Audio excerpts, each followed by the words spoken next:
کشمیر کے حوالے سے لاہور پریس کلب میں آج کشمیریوں پہ ہونے والے مظالم کے پہ ایک سیمینار کا اہتمام کیا گیا ہے، جہاں پہ مختلف حلقوں سے تعلق رکھنے والی بہت سی شخصیات موجود ہیں. جہاں پہ ہمارے ساتھ موجود ہیں رانا سعود صاحب، ان کا تعلق پاکستان تحریک انصاف سے.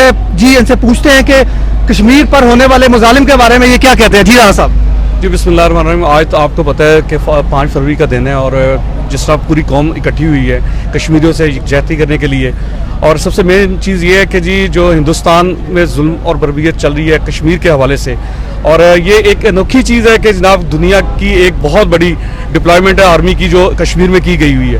اور ہم سب اس لیے اکٹھے ہیں کہ ہم اقوام متحدہ کو یہ باور کروانا چاہتے ہیں کہ جناب کہ اس لیے نہیں بنائی گئی تھی کہ مسلمانوں پہ ظلم ہو اور آپ خاموش بیٹھیں، اور ہم چاہتے ہیں کہ جناب پوری امت مسلمہ اکٹھی ہو، خاموشی کا یہ جو ایک آپ نے تالا لگایا اپنے منہ پہ اس کو توڑ دیں. جی جی